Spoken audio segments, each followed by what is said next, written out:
캄보디아 사태로 인한 추가 피해를 막기 위해 정부가 범죄 조직 관련자들을 금융거래 제한 대상자로 지정하는 방안을 검토 중입니다. 불법 자금의 이동을 차단하기 위한 조치인데요. 보도에 김도헌 기자입니다. 캄보디아 프놈펜 시내에 위치한 프린스뱅크 입구가 자물쇠로 굳게 닫혀 있습니다. 이 은행을 운영하는 프린스그룹은 캄보디아 범죄단지의 배후로 지목됐습니다. 이에 우리 정부가 프린스그룹과 이들의 자금 세탁을 도운 혐의를 받고 있는 후이원그룹 등에 대한 금융 제재를 검토하고 있는 것으로 확인됐습니다. 금융위원회 산하 금융정보분석원은 이르면 이번 달 안으로 범죄 조직 관련자들을 금융거래 제한 대상자로 지정할 계획입니다. 거래 제한 대상자로 지정되면 금융위의 사전 허가 없이 금융이나 부동산, 채권 등의 재산 거래를 할 수 없게 되는데 사실상 자금 동결 조치가 이뤄지는 겁니다. 앞서 미국과 영국 정부가 이들을 초국가적 범죄 조직으로 규정하고 강력한 제재를 가하겠다고 발표한 만큼 우리 정부도 관련 절차 진행에 속도를 낼 것으로 보입니다.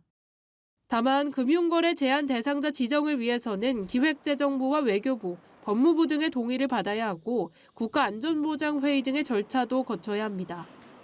금융위원회 관계자는 외교부 등 관계기관과 여러 방안을 강구하고 있다며 금융거래 정지 등 제재 대상에 대해 논의 중이라고 밝혔습니다.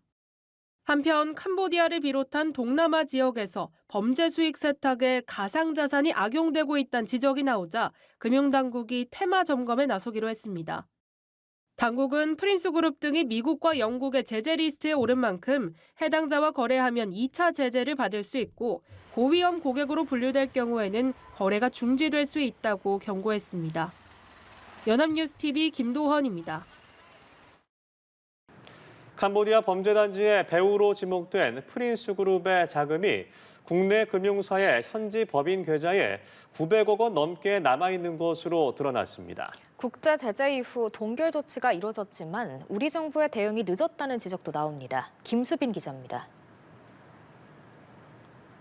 인신매매와 불법 감금, 온라인 사기 등 각종 범죄의 배후로 지목된 캄보디아 프린스그룹. 미국과 영국 정부로부터 제재를 받고 있는 거대 기업 집단입니다. 그런데 이 그룹의 자금 일부가 국내 금융사의 캄보디아 현지 법인 계좌에 여전히 남아있는 것으로 확인됐습니다. 금융감독원 자료에 따르면 국민은행, 전북은행, 우리은행 등 국내 금융사 현지 법인 5곳이 프린스그룹과 총 52건의 거래를 진행했습니다. 거래 규모는 약 1,970억 원에 달했습니다. 이 가운데 900억 원이 넘는 자금이 현재까지 국내 금융회사 현지법인 4곳 계좌에 남아있는 것으로 파악됐습니다. 국민은행이 가장 많았고 전북은행, 우리은행 등 순으로 나타났습니다.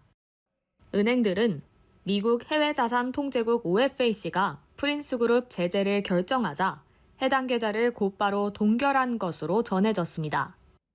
제재를 따르지 않으면 국내 은행이 달러 결제망에서 퇴출되는 등 직접적인 금융 제재를 받을 수 있기 때문입니다. 한국 정부도 뒤늦게 프린스그룹과 관련 범죄 조직을 대상으로 금융 외환 출입국 제재를 동시에 추진하고 있습니다. 금융위원회 산하 금융정보분석원은 외교부 등 관계부처와 협의해 금융 제재 여부를 논의하고 있습니다.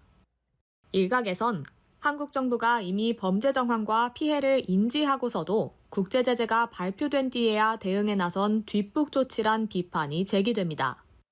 이번 동결 자산을 바탕으로 범죄 이익 환수 등 실질적인 조치가 필요하다는 목소리도 커지고 있습니다. 연합뉴스TV 김수빈입니다. 외교부는 업무 시간 외에 주 캄보디아 대사관을 방문한 경우에도 영사 조력이 가능하도록 시스템을 개선 중이라고 밝혔습니다. 외교부는 최근 캄보디아에서 범죄 조직에 의해 감금됐다 탈출한 한국인이 업무 시간이 아닌 시간대에 공간을 찾은 경우 적시에 도움을 받지 못했다는 취지의 보도가 나오자 이같이 전했습니다. 외교부는 또 당시 상황에 대해 대사관 당직 전화로 오전 7시쯤 연락이 와 경비초소에 잠시 머물러 달라고 안내했다며 담당 영사는 이를 접수한 직후 대사관으로 출동해 8시인 업무 시작 전 A씨를 만나 영사 조력을 제공했다고 했습니다. 캄보디아에서 범죄 피의자 64명을 송환해온 경찰이 캄보디아 경찰 수뇌부와 회담을 하고 수사 협력 방안을 논의했습니다. 서울경찰청은 재외국민 실종 납치 감금 사건을 수사할 44명 규모의 전담 수사팀도 꾸렸습니다. 정호진 기자입니다. 찌어버우 캄보디아 경찰청 차장이 경찰청에 들어섭니다. 당초 캄보디아 경찰 수뇌부와의 양자회담은 오는 23일로 계획됐지만 캄보디아 사안에 대한 국민적 관심이 커지자 경찰청은 일정을 급히 앞당겼습니다. 유재성 경찰청장 직무대행은 찌어 차장과 양국 경찰 협력 강화 방안 등을 의제로 회담을 진행했습니다.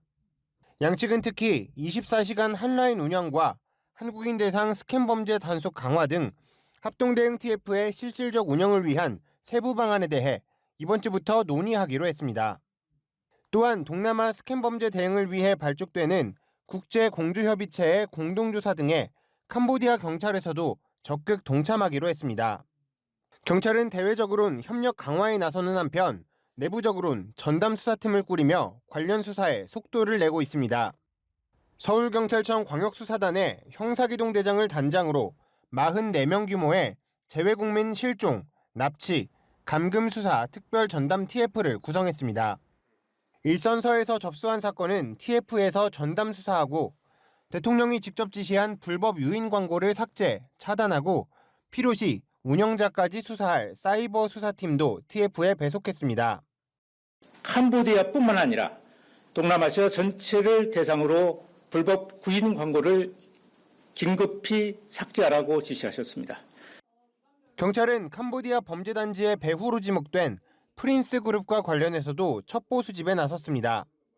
프린스 그룹은 캄보디아 현지는 물론 서울에도 사무실을 차린 것으로 알려지며 이번 국감에서도 논란이 일었습니다. 프린스 그룹이라는 것과 관련해서 인지하고 계셨습니까? 예, 계셨나요? 그 부분은 없죠? 제가 서울청 관계자는 범죄 혐의가 드러나면 내사나 수사에 착수할 예정이라고 말했습니다. 연합뉴스TV 정호진입니다. 이런 가운데 캄보디아에서 대규모 사기 범죄 단지를 운영해 막대한 부를 쌓은 걸로 알려진 프린스 그룹의 천즈 회장이 자취를 감춘 걸로 알려졌습니다. 그는 캄보디아에서 최고 실세 훈센 전 총리의 고문을 맡는 등 강력한 영향력을 행사해온 인물입니다. 미국 정부는 지난 14일 프린스 그룹 등에 대한 제재를 발표했으며 천즈 회장을 온라인 금융사기와 자금 세탁 등의 혐의로 기소했습니다. 많은 한국인이 보이스피싱 등 사기에 동원된 캄보디아 푸놈펜 인근 범죄 단지인 태자 단지도 프린스 그룹이 운영한 걸로 알려졌습니다. 또 정부는 캄보디아에서 벌어진 범죄로 발생한 현지 범죄 수익을 국내로 환수하는 방안도 추진 중인데 그러기 위해서는 범죄 피해자 그리고 피해액을 특정하는 게 먼저이잖아요. 이 범죄 수익에 대한 국내 환수 가능할 거라고 보시나요? 제도가 있긴 하죠. 예. 국제 형사사법공조 조약, 우리나라도 그리고 캄보디아도 모두 가입했기 때문에 적용은 됩니다. 예. 다만 현실적으로 실효성이 있는 조치이겠느냐라고 한다면 저는 사실 부정적이라는 말씀을 드릴 수밖에 예. 없습니다. 이런 절차가 진행되고 존재하고 또한 한국과 캄보디아가 모두 적극적으로 나설 것이기 때문에 국내 피해자들의 피해액이 다 환수될 것이다, 피해가 보전될 것이다 라고 말씀드리기는 힘듭니다. 예. 우선 그 이유가 이 절차가 진행된다 하더라도 우선 우리나라에서 이 피해자가 누구이며 가해자가 누구이며 피해액이 얼마인지가 확정돼야 됩니다. 예. 그렇다면 수사가 진행돼야 되고 또한 판결까지 나와야 되거든요. 그리고 그게 끝이 아니라 캄보디아 내에서도 절차가 마무리돼야 됩니다. 예. 캄보디아 내에서도 도대체 누가 누구를 상대로 어떤 범죄를 저질러서 얼마의 범죄 수익을 얻었느냐라는 게 확인이 돼야 되고요. 예. 그리고 또 그 두 건 사이에 또 동일성이 또 인정돼야 됩니다. 전혀 엉뚱한 건이면은 가져올 수가 없잖아요. 이런 단계를 다 거쳐야 하는 것이기 때문에 상당히 쉽지 않아 보이고요. 또 하나 큰 관문이 하나 있는데 저도 뭐 이런 사이버 사기 범죄 가해자, 피해자 양쪽 다 의뢰를 받으면 상담도 하고 여러 가지 분석도 하고 조력을 하고 있습니다만 사실 붙잡는 게 쉽지가 않습니다. 그리고 게다가 국내도 아니고 해외에 있잖아요. 그렇기 때문에 범죄 가담자를 다 잡는 것도 쉽지 않고 또 붙잡는다 하더라도 이제 범죄 조직의 상층부에 있는 그런 주모자를 잡는 것도 쉽지가 않습니다. 그렇습니다. 붙잡을 경우에 우리나라에서 이제 뭐 현금을 인출하거나 또는 기타 계좌를 제공하거나 이런 하급 수행자들은 상대적으로 체포하는 것이 쉬워도 이 범죄를 주도한 사람들을 잡는 것은 상당히 쉽지 않고, 또한 지금 이 사건의 경우에는 우리나라 국민이 아니라 중국인이 또 다른 외국인 캄보디아에서 이런 범죄를 했을 가능성, 또 캄보디아 정부 그리고 캄보디아 수사기관이 상당 부분 결탁해서 비호하고 있을 가능성 또한 우리 기준으로 판단할 수 없거든요. 수사도 그렇고 재판도 그렇고 처벌도 그렇고 행정도 그렇고 우리와는 상당히 다릅니다. 그렇기 때문에 수사와 재판과 그 후에 행정적인 조치가 원만하게 진행되어서 우리 국민들의 피해가 보전될 것을 기대하는 것은 사실은 그렇게 낙관적으로 볼 상황은 아닌 것 같습니다. 예.